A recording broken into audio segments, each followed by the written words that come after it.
네, 지금 말씀하신 증상이 이제 턱관절에서 소리가 나고 손가락 2개 정도밖에 들어가지 않는다라고 말씀하셨는데 이런 경우는 이제 거의 대부분 턱관절 디스크 이제 전방전이가 일어나는 경우라고 볼 수 있습니다. 디스크 전방전이는 우리가 이 하악골두가 입을 벌릴 때 아 하고 벌릴 때 하악골두가 자연스럽게 빠져나와줘야 되는데 이 자연스럽게 빠져나오는 걸 도와주기 위해서 이 위에 모자처럼 하악골두 위에 모자처럼 디스크가 감싸고 있어요. 감싸고 있기 때문에 모자를 쓰고 이렇게 부드럽게 나와줘야 되는데 이 모자가 우리가 모자를 쓰고 부드럽게 나와줘야 되는 기능이 모자가 앞으로 밀려버린 겁니다. 그래서 모자가 이렇게 앞으로 있는 거예요, 지금. 이 상태에서 이렇게 나가줘야 되는데 모자가 앞에 있으면 입을 벌리려고 나가려고 하면 걸리겠죠. 이 걸리는 상태에서 억지로 입을 더 벌리게 되면 드드득 하면서 이제 소리와 함께 뭐 통증이나 다른 여러 가지 증상들이 많이 생기게 되는데 이 턱관절 디스크 전방전이는 이런 증상들이 많이 생기는 것에 있어서 일단 상악과 하악과의 관계를 먼저 살펴봐야 됩니다.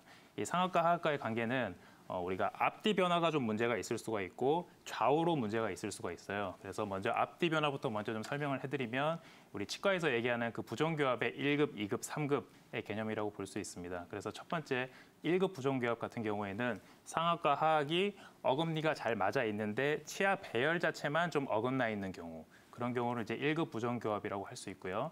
2급 부종교합은 이제 그 연예인 유재석 씨처럼 앞니가 약간 돌출된 이런 경우는 이제 상악이 좀 위로 앞으로 나와 있고 하악은 약간 들어가 있는 이런 경우는 2급 부종교합이 됩니다. 이 2급 부종교합 같은 경우에는 아무래도 하악이 뒤로 밀려 있는 경우다 보니까 하악골두도 같이 뒤로 밀려 있으니까 디스크 전방전이가 될 가능성이 많습니다. 그래서 입을 벌리기가 좀 힘든 경우가 많고 3급 부종교합 같은 경우에는 우리 주걱턱이라고 그러죠.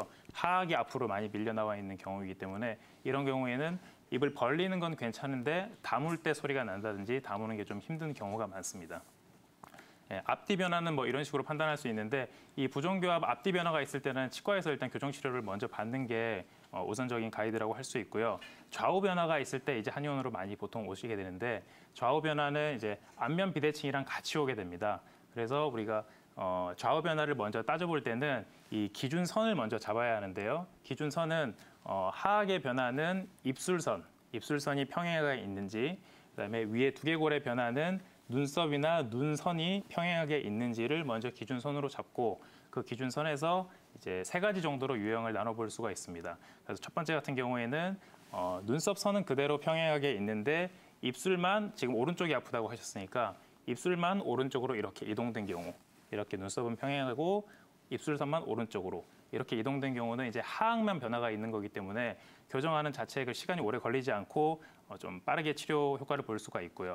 두 번째 같은 경우는 이제 두 번째가 가장 많은 경우인데 이 측두골의 변화가 같이 오는 경우입니다. 그래서 입술선이 오른쪽으로 밀리고 측두골 즉 이제 오른쪽 눈썹이 약간 처지면서 측두골이 외회전되게 되면 우리가 광대뼈가 좀 함몰되게 되거든요. 그러면서 눈썹 선 자체가 오른쪽으로 약간 내려오는 그래서 눈썹 선과 입술선이 이렇게 끝쪽에서 만나게 되는 이런 변이가 이제 두 번째 변이라고 할 수 있는데 거의 한 턱관절 장애로 오는 한 80% 정도가 이 정도 비율이라고 보시면 되고요.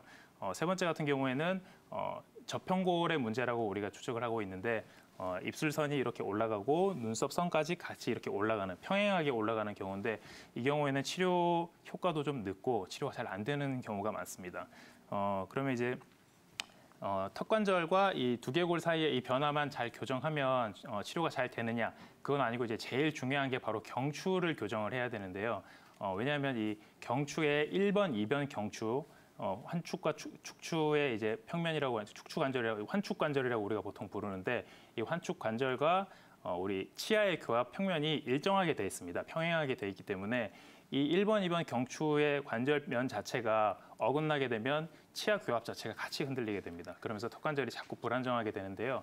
제가 환자들한테 이제 많이 드리는 말씀이 아이스크림을 많이 비유를 해요. 아이스크림 콘이 있고 그 위에 아이스크림이 이렇게 올라가면은 아이스크림 콘 자체가 이렇게 기울어져 있으면 아이스크림을 아무리 제자리에 올리려고 해도 자꾸 떨어지거나 흘러내리게 되겠죠.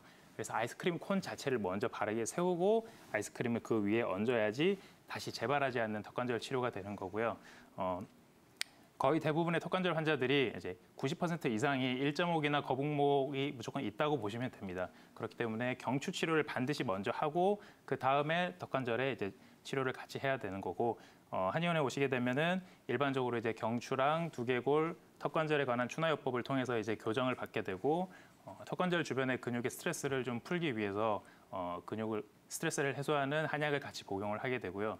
그리고 주변의 근육에 직접 근육 이완 약침을 놔서 근육의 긴장을 좀 풀어주는 그런 치료를 받게 되면 턱관절 지금 사연 주신 분 같은 경우에도 금방 빠른 효과를 보실 수가 있을 겁니다. 먼저 그 드르륵 소리가 나는 거는 일단 턱관절이 이제 나오면서 갈리는 소리로 추측이 되거든요. 지금 보면 그래서 턱관절이 이제 마모가 좀 되고 있다고 생각하시면 되고 아까 제가 얘기했던 것들 중에 이제 좌우 비대칭인 경우에는 입술 선과 그다음에 눈썹 선을 한번 비교를 해보세요. 보통은 이제 광대뼈의 함몰까지 같이 확인을 해야 되는데 일반 사람들이 보았을 때는 이제 광대뼈 함몰은 조금 구분하기가 힘들고 눈썹이나 이제 입술선을 구분을 해서 하악만 틀어져 있는지 눈썹과 입술이 같이 틀어져 있는지를 먼저 확인을 해보시고 그리고 뭐 제일 중요한 건 한의원 가서 이제 추나요법이나 침이나 한약 등으로 이제 치료를 받으시면은 뭐 그렇게 오래 걸리지는 않을 것 같습니다.